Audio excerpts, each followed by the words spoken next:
Hello, I'm Humphrey from Carnegie Mellon. I'm here to talk about ReCompFig, a method for designing reconfigurable kinematic devices using compliant mechanisms and tensioning cables.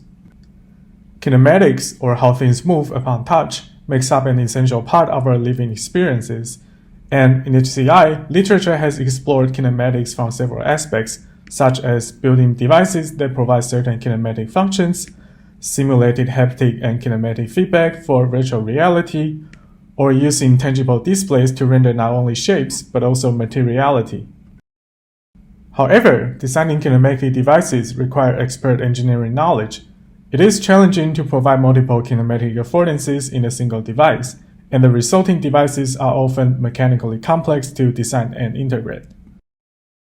In this work, we address this challenge by using compliant mechanisms to create mechanically simple structures that are easy to design and make, and add tensioning cables to adjust a device's kinematic affordances in real time.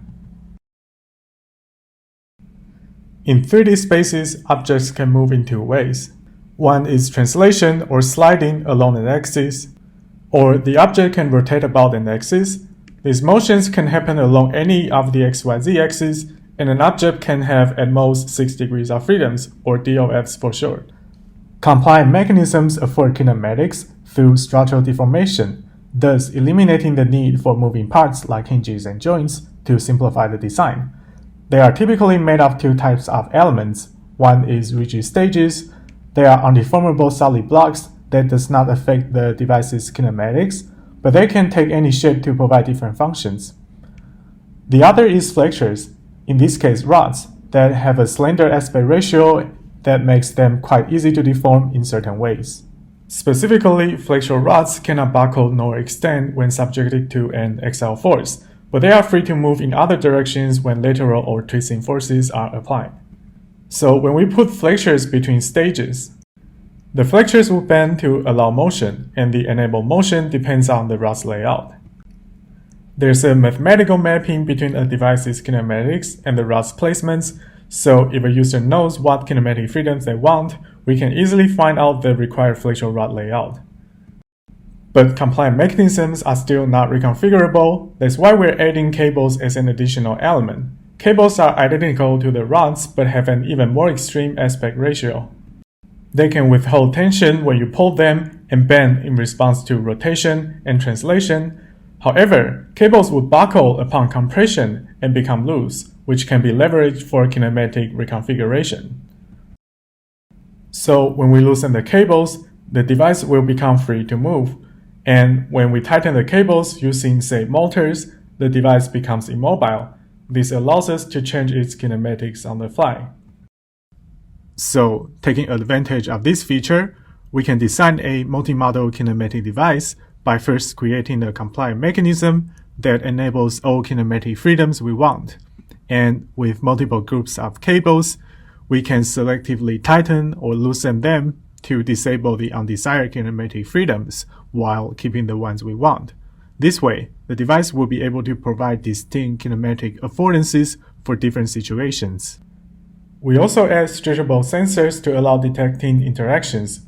The sensor's stretchability provides no kinematic constraints, but their resistivity changes when stretched, so we can use it to detect how the device is being deformed and interacted.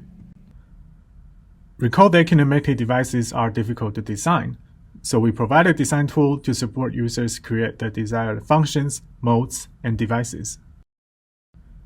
The design tool provides guidance in a few ways. First, it uses a visual overlay on the model to tell the user where to place the rods and cables. A text prompt is also provided to explain the visualizations. The entire design process is also divided into several steps. To use the tool, the user starts by specifying the desired kinematic freedoms and modes. The tool then guides the user to lay down the flexural rods shared by them. After that, the tool computes the needed cable groups and helps the user to add them accordingly. The user also has the option to add stretchable sensors to enable detection, and the tool also helps the user to do that. These devices can be easily fabricated using a desktop 3D printer and an Arduino controller. We used the design tool to create several application demos. This video shows a multimodal input device, In one mode, the device is free to translate along a single direction to simulate a slider. The signals were used to adjust the color of the background screen. When we adjust the cables, the slider now becomes a twisting knob that we can use to control a dial on screen. The reconfiguration takes no more than half a second. Finally, the device can be reconfigured into a joystick to control objects on screen.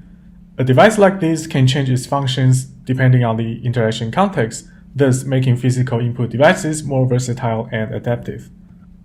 Compliant mechanisms are also miniaturizable. We leverage this feature to create tangible pixels and arrange them in an array to form a kinematic display. Depending on how the cables are tightened and loosened, the pixels may provide the affordance of different surfaces.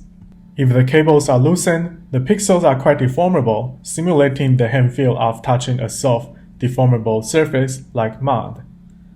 Yet, when we tighten the cables, the pixels become rather rigid and undeformable, creating the sensation of rigid surfaces like dried earth when you touch them. We also designed a haptic proxy using our method. In this case, the device can be worn on the user's hand, and depending on how the cables are configured, the weight attached to the device may shift in different ways to provide the hand feel of holding different objects. When both cable pairs are loosened, the weight is free to move when the user shakes their hand, thus feels like holding a cup of water. When one cable pair is tightened, the weight is free to move in one direction but not the other, thus simulating the hand feel of a thin object like a ruler. Finally, when both cable pairs are tightened, the weight is no longer mobile, and the hand feel will become stiff and firm, simulating that of an aluminum bar. There's also an opportunity to connect the device with artificial reality contents to provide on-demand tangible feedback, like changing the hand feel depending on what the player is holding in a VR game. Looking forward into the future, we believe that the design tool and method will allow HCI researchers and practitioners to create more versatile tangible interfaces. We are also excited about how mechanical devices or future generations of tangible interfaces will become more adaptive and intelligent. On one hand, adding morphable materials may open up new dimensions of interaction design, such as using structures themselves as mechanical computers to process signals and provide tangible feedback. On the other hand, we also envision these devices to permeate our life, finding its places in virtual reality, healthcare, and more. Finally, we would like to thank the agencies funding this research and the viewers for your time watching this presentation. Thank you.